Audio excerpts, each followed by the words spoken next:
Ouais, une victoire de l'OM 2-0 contre Rennes, j'en parlais tout à l'heure. C'est voilà, il a petite embellie du moment parce que il y a eu une victoire 4-3 contre l'Ajax en milieu de semaine. Une petite embellie à l'OM en ce moment. Très rapidement, Nico, qu'est-ce que tu as pensé du match, toi, contre ce week-end-là contre Rennes? Le grand match du week-end, hein. Je suis ironique parce que c'était pas vraiment pas terrible ce week-end. L'OM, cet OM à Rennes était assez soporifique, je dois Mhm. dire. Je sais pas ce que vous en pensez. Moi, vraiment, je me suis un peu ennuyé. Bon, Ouais. victoire 2-0, donc moi, personnellement, je suis content, mais je pense que à l'image de ce qui s'est passé contre l'Ajax Amsterdam, euh, bon, contre l'Ajax, la défense était catastrophique. Contre Rennes, ça a été mieux, mais je pense que c'est aussi dû à l'inefficacité rennaise au niveau offensif. Ça, on va peut-être en parler aussi. Mais je pense que voilà, l'OM est une équipe encore un peu malade, un peu convalescente, qui gagne.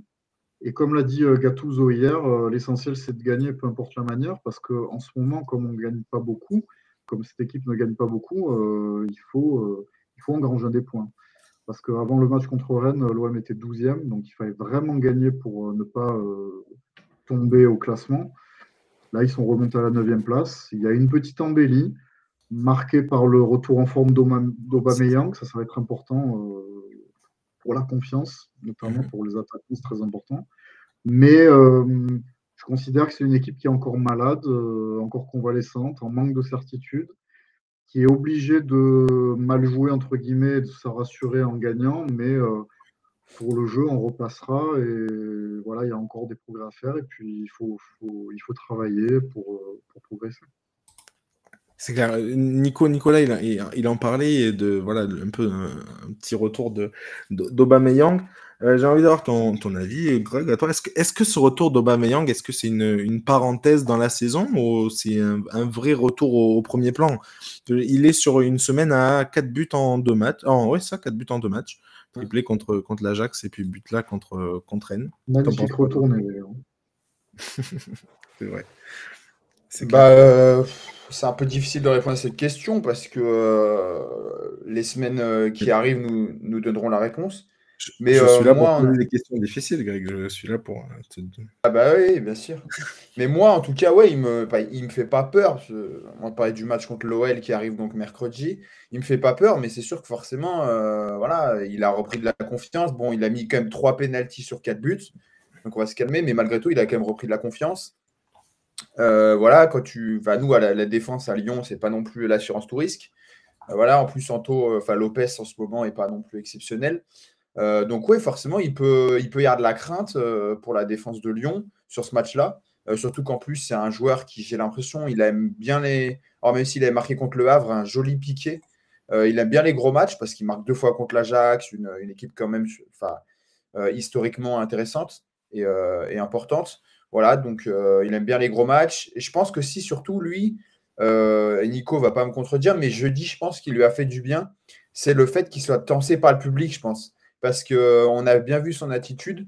Il a vraiment été pas méchant, mais il avait vraiment envie et besoin de prouver, je pense qu'aussi, parce que malgré tout, ne pas être appelé par la sélection du Gabon, je pense que ça doit quand même aussi l'embêter, parce qu'au-delà de ça, c'est quand même ton meilleur joueur historiquement, je pense, du pays. Voilà. Et il n'est pas appelé, donc je pense qu'il a quand même une fierté, ce qui est normal. Et ça a dû aussi lui faire mal. Et puis voilà. Et puis il prouve que ça reste quand même un grand attaquant parce qu'il a fait Chelsea, il a fait Dortmund, il a fait Mhm. le Barça. Bien sûr. Voilà. Donc je pense que ouais, ça lui a fait limite plus de bien, on va dire, de se faire tenser un peu par le public. Voilà, ça lui permet un petit peu de montrer de quoi il est capable. Voilà. Mais ouais, il est en forme. Après, est-ce que ça va continuer je souhaite pour lui, mais je souhaite pas sur le match qui arrive, quoi. Mhm. Tu sais, il a été, Greg le mentionnait, il a été bon, voilà, un peu critiqué, pas mal critiqué même par le public. Il y a eu un match d'absence et puis il a été de 2 matchs d'affilée sur le banc. Derrière lui, Vitinha, il n'a pas vraiment rassuré non plus, donc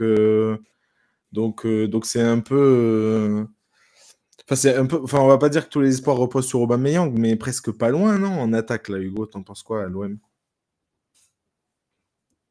Ouais, ouais, c'est vrai que c'est sa chance qu'il n'y ait pas une concurrence féroce à ce poste.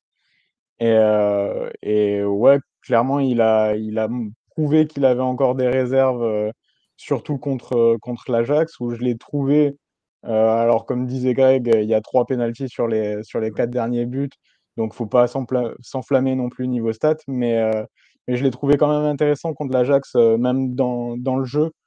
J'ai vu des bonnes choses que j'avais pas vues depuis longtemps d'Aubameyang.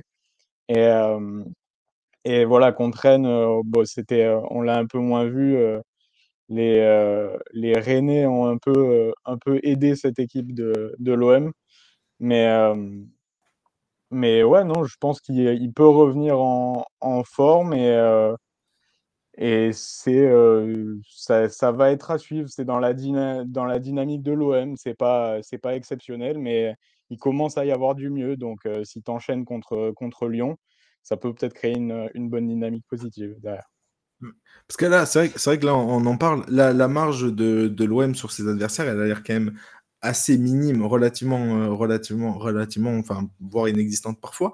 Mais, euh, mais c'est vrai que bah, t'enchaînes l'Ajax qui est quand même. Enfin, bon, ils sont en difficulté cette saison. Et puis bah, voilà, derrière, c'est des joueurs de centre de formation. En fait, t'enchaînes 2 défenses, ce centre de formation. En fait, en une semaine, t'en enchaînes 2. T'enchaînes l'Ajax et Rennes, des défenses inexpérimentées, etc.